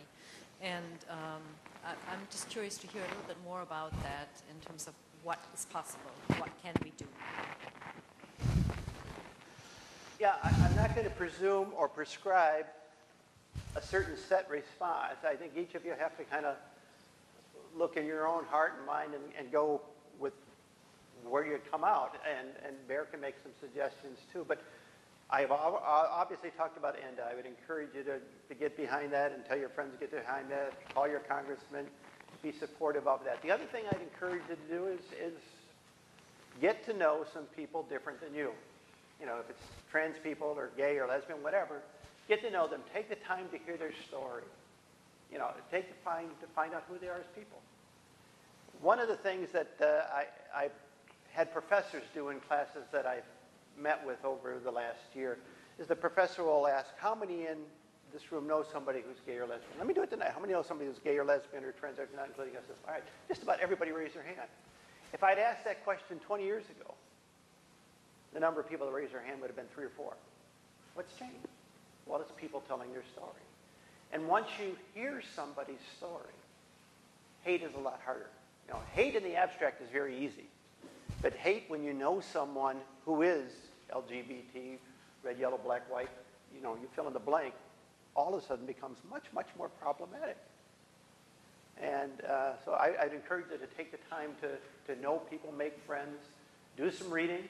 There's a lot of good literature out there, some bad literature too, but that's true of just about any topic you can think of. And just try to come to some level of understanding. One of the things we often talk about is, it's almost impossible for you to get your head around where somebody who's transgender or transsexual's head is. But you can try. And I can't speak for Bear, but if you try, I'm happy with that. I hope you can get there. But if you can't, if you're willing to try, I can live with that. Because I think if more people try over time, it'll happen. So I'd encourage you to do that. I think there are 3 places that you can be vocal that will have a lasting impact on our society. One is your place of employment. If they don't have a non-discrimination policy that includes sexual orientation, gender identity, and gender expression, push them to have it. 195 of the corporate 500 companies now have it. And when you talk about sexual orientation, it's even higher. And corporate America is getting what Capitol Hill isn't. Okay, and they're leading the way in this regard. Universities and colleges, that's the other place to keep pushing the message. It's, the next generation is hope for change. And they get it. Gender, sexual orientation are not as big a deal for you all as they were when I was in school. And maybe even when Bear was in school. They're not that big an issue anymore. The third is religious institutions. There are churches and faith groups that are supportive of LGBT people. And there are others who haven't been, who are starting to ask the right questions. And I really am convinced that changes at those levels, plus the local municipalities, are going to be the catalyst for change on Capitol Hill. A lot of times things start at the top and work their way down. I don't think it's going to happen with gender identity and gender expression. I think it's going to happen with towns like Carlisle getting a non-discrimination policy in their book. And as more and more towns get it throughout a state, the state's going to wake up and get it.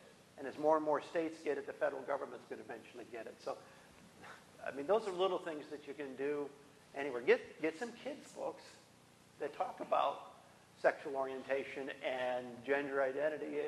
They do it in gentle ways. What's the one? King and King, isn't it? Oh, there's a children's book about not a king and a prince and princess, but two princes that get together. It doesn't talk about anything sexual, but it's the classic fairy tale with two different characters.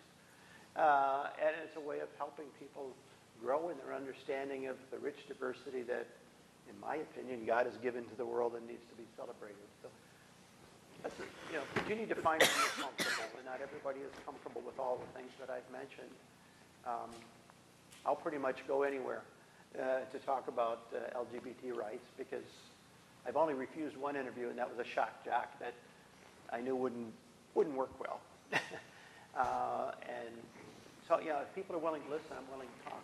And if just one or two in a group like this changes their mind and grows, it's worth it all. Get some other ideas?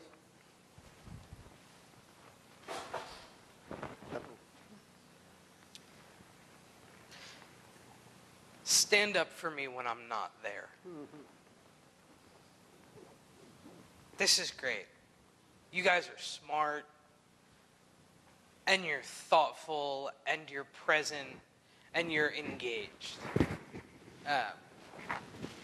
And, I talk to a lot of audiences, and it's always easy to tell who's really paying attention, who's hearing me, and who's just sort of sitting in the seat until somebody tells them that they're allowed to go, because they're there for class or whatever. Stand up for me when I'm not there. When someone's making queer jokes, just like I get to do in the bowling alley. When someone's saying some misogynist crap, and I get to say, don't say that. And I get to be taken seriously because I'm not a woman. However problematic that is, and it is. It's also something I can do. Stand up for me when I'm not there.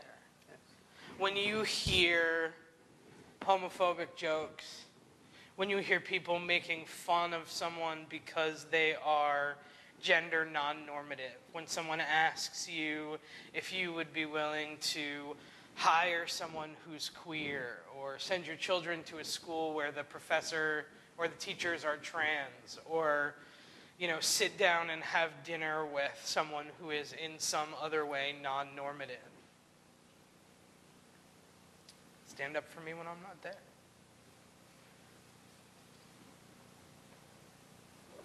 There's no, Julie's right. There's no way to continue prejudice once the monolithic them becomes erased. You can assign any quality you want to a whole group of people if you've never met any people like that. My favorite new statistic is this. Among people who know 4 or more out gay people, they are 7 times more likely to favor gay marriage. Now, I have my own issues about the whole gay marriage debate. We can talk about that another day. You have to invite me back for that. But just knowing out gay people totally changes people's worldview about gay marriage. I'm guessing it's not because those gay people are actively campaigning, to get their friends to go and think differently about gay marriage. It's because it becomes present. It becomes personal. My father, back when I was a lesbian, used to joke that he was going to take video of me and my now ex-wife bickering and just make it into television commercials. Gay marriage, just like straight marriage. There we'd be. Honey, have you seen my keys? No. Where did you leave them? I don't know. I thought you had them. Why would I have your keys? I mean, there's nothing different about that. And it's not that knowing 4 or more gay people makes you somehow a more enlightened person. It's just that it breaks down the themness. Then actual gay people, some of whom you like and some of whom are probably jerks. But it's no longer... The girl in the 5th row is like, yeah. Actually. You know what? That's fine. Believe me, I know plenty of I know queer people who are total jerks. No doubt. But it creates that possibility, right? Like once you have queer folks in your life, if one of them's a jerk, one of them's a jerk. It's just another person who's a jerk. It's not that all gay people are jerks. It changes the whole arrangement. And it's reciprocal.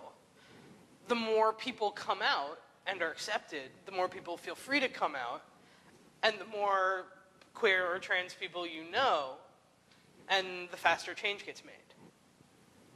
Right? Can you see that as a cycle? So, if I'm not around, tomorrow after I leave and go on to, what's tomorrow, Friday? Pittsburgh. Don't let people who weren't here get away with their same old shit. That's plenty for me. You remember in the civil rights movement, one of the things that has come out of that is we're much more careful about our language. That's one of the ways you can do that. Don't let people use terms that are demeaning or pejorative, Faggot is a stick that you throw on a fire. It's not something that has anything to do with sexual orientation. So don't let people use it that way.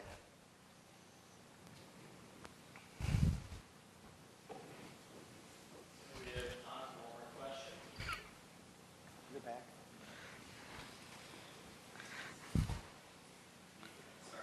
Waiting for the mic to kick on. You mentioned that 20 years ago we wouldn't have had nearly as many hands with gay people. Do I know a gay person and so forth. And I was 5 years ago. I was actually pastoring an MCC church, and that was where I first learned to, have actual friendships with actual T people. It was really scary. But one of the things that I'm wondering, I used to talk about when folks asked me out as the pastor of the gay church to explain T people as though I had any right to do so, was I used to say, well, you tend to find that most T people, most out T people are older because they've had time to go through life and acknowledge who they are, and they're old enough now that they're not at risk of, X, Y, Z. My question is this: we're finding that gay people are coming out much younger and much younger and much younger. Do you think that, is T following G, L, and B? Are we going to see T people coming out earlier? We already are. We're totally seeing it. Oh, yeah. Counselors now in high schools and grade schools are being trained to recognize some of that gender confusion, gender dysphoria, if we have to use that term, and work with kids. One of the things that's just mind-boggling to me is that if they're giving kids hormones that keep puberty from happening so that the kid at the age where they want to make a decision can make the decision. And that is awesome. It's because you don't have to go through puberty twice. and it's happening. I don't know if any of you saw the Barbara Walters special, but that was an awesome special where there were 3 different kids.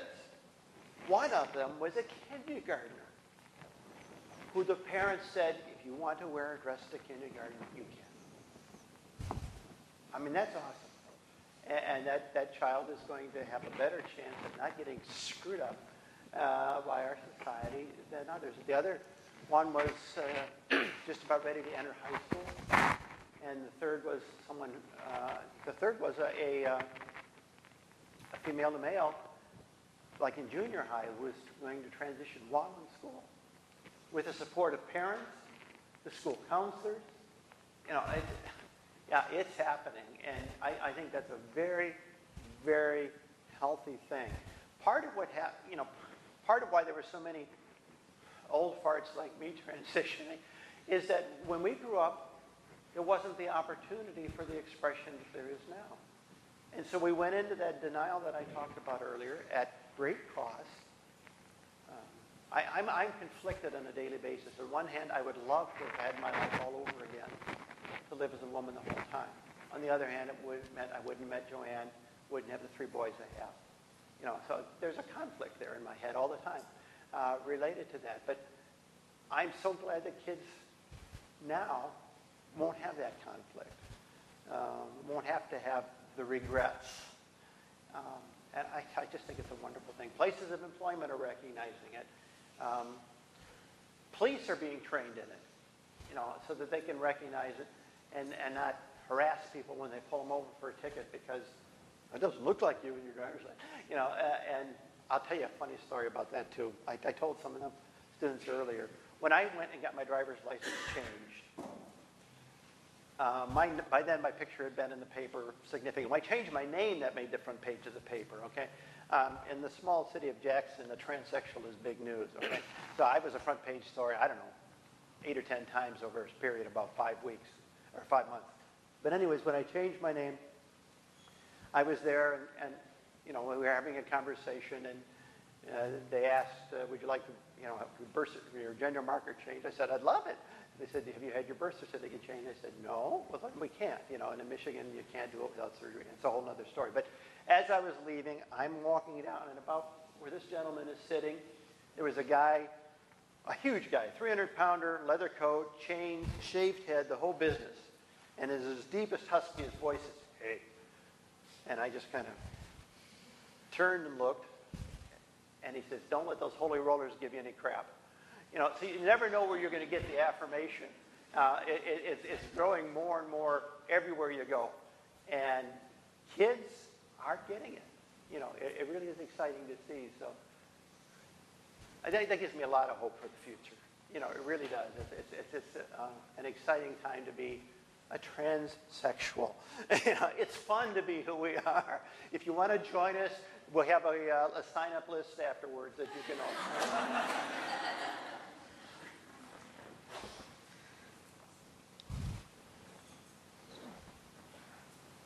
There's one more question.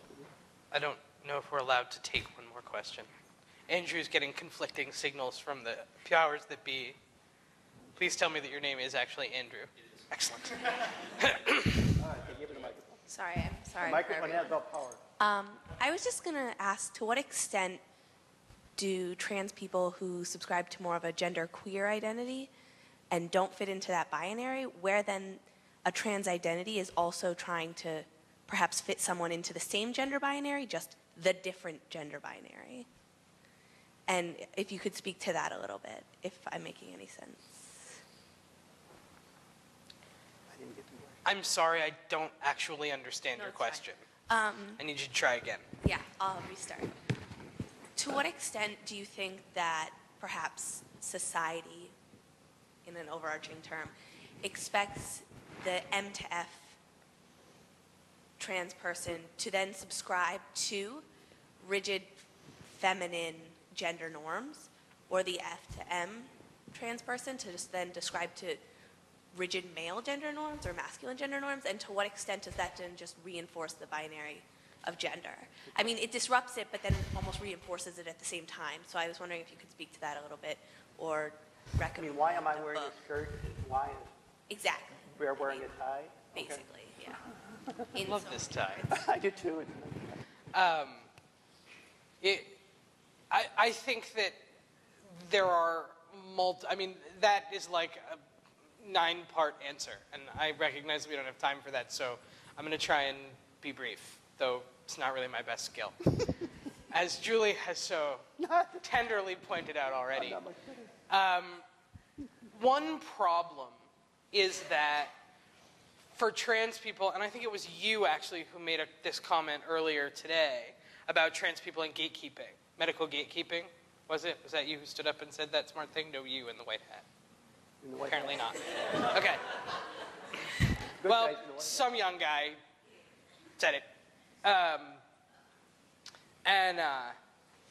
In order to, so if you are a transsexual and you want access to medical stuff, if you want to have hormones, if you want to have surgery, if you want to have if you want to have genital surgery, if you want to have any other gender confirmation surgeries, you have to go through the medical establishment so that they will approve you as being sufficiently transsexual, whatever that means. And in order to be deemed sufficiently transsexual, you have to be masculine enough to convince whatever gatekeeper, Or feminine enough. or feminine enough to convince whatever gatekeeper that you will be good at being a man or good at being a woman, which is why my story about going to a therapist and saying I'm a transsexual is sort of funny and also sort of horrifying, because if I had been assigned male at birth and I had been trying to transition to a woman, they would have told me no and sent me away. For not what? But what if you don't want to become, like, I'm a woman and I don't, what if I don't necessarily want to become a man? What then? I feel like that's kind of, how do you sort of reconcile sort of the ways that your choices have sort of, I guess, taken I think to some extent. Wait, I actually want to hear the end of that sentence. Have taken into account the gender binary? Yeah, that's what I thought you were going to say. Well, I think to some extent, transsexuals and transgender people, whether they like it or not, still do buy into a binary model. Okay? And that's a radical thing to say, and I don't like myself for saying it, but part of it is, we're like anybody else. We want to be accepted. And we'll push the envelope as far as we can, but and that's just part of it. The other part of it is, why do you get up in the morning and choose the clothes you choose? It's because they're the clothes that you feel good in, and it seems like a fit for that day. I think for transgender and transsexual people, it's exactly the same thing. Whether or not everybody else agrees that those clothes are appropriate or not is really not that big an issue. But to some extent, I enjoy feminine presentation. But around the house, I'll wear a T-shirt and short shorts, shorter shorts than my wife wears. But we have a home. She's the fashion police sometimes, but we have good discussions. But it's just what I'm comfortable with. And to some extent, I think we do buy it. It's ingrained in who we are as a society. It's ingrained how we go up. Yes, we've transitioned. Yes, we're different. But our difference is somehow still connected with that binary. I mean, it's a hard question to ask, and it's even a harder question to answer, I think. But yeah, it's still there. It's to some extent, it's like this, okay? On the college campus, everybody wants to express their individuality. So everybody does it by wearing blue jeans and a T-shirt. Okay? It's pretty much the same thing with transgender people. They want to express their individuality, but they do it in a way that, to some extent, buys into some societal norms. That's my take on it. But I think I feel a little differently. I'm not surprised. So I think my answer is both yes and no, right? Like, even separate from what trans people are sometimes required to do in order to have access to trans surgeries and hormones, there's also the fact that, am I confirming the gender binary if I'm an out trans person?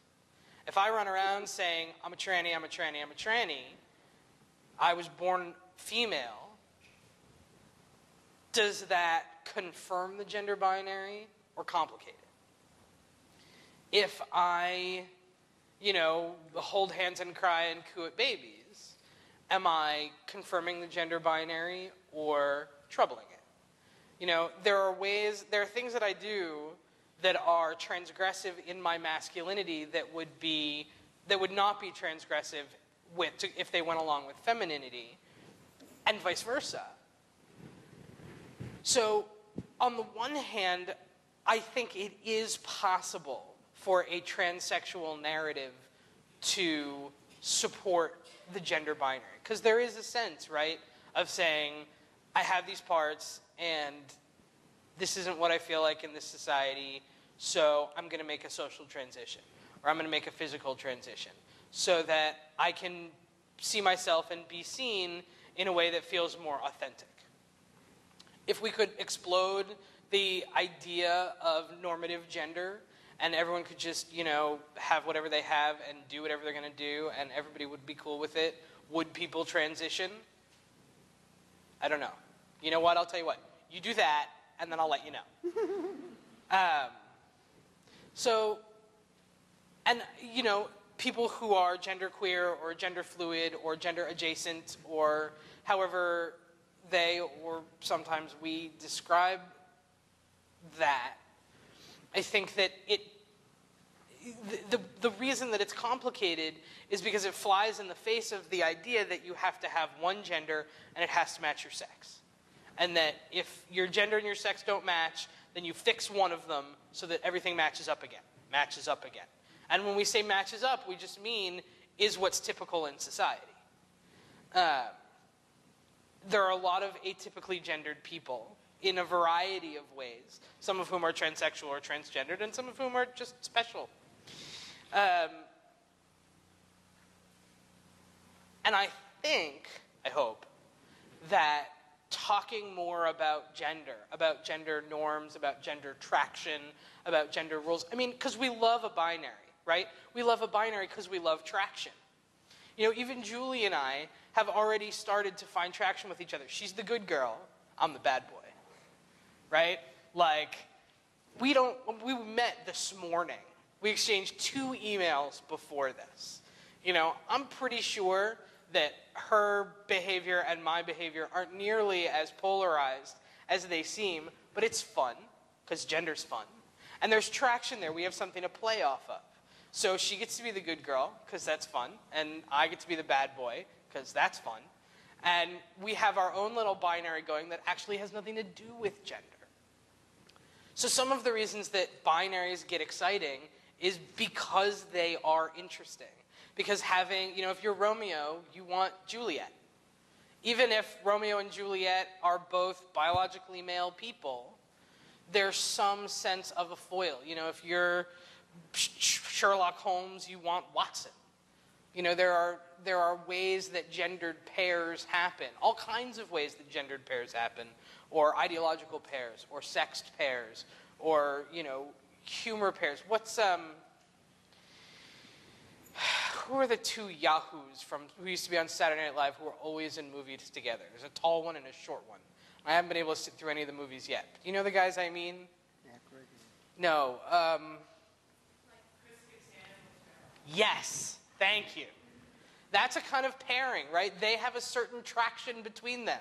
Penn and Teller have a traction between them. You know, like there are all of these pairs and groups that have this sort of foil energy, that have this traction energy. And we like that. If you're playful, you want somebody to play with. If 2 people are playing the exact same game in the exact same way, it's not as much fun as if you have a little bit of action. You know, a little bit of ease in the movement. So I think, and I'm often wrong, but I think that by living in an authentic gender, that I am making more room for gender expression, not less. There's the 2 things that I really want to resonate with. I think to some extent... It's that thing about being the good girl, isn't it? Yeah, maybe. I'm not disagreeing with it because I really think you've hit a home run here that to some extent we're still living the standards of care. You know, when you transition, they tell you what to transition to. Okay? So which is still a binary model. You know, the standards of care are binary. You know, and so to some extent that's there. But the thing that is very positive about what Bear had to say is that I think as more and more trans people can identify themselves as a trans man or a trans woman, that binary can disappear. Because, yeah, it is a butting heads with the binary when you identify as trans. Because, you know, when you talk about trans, it talks about an umbrella that goes over both, you know.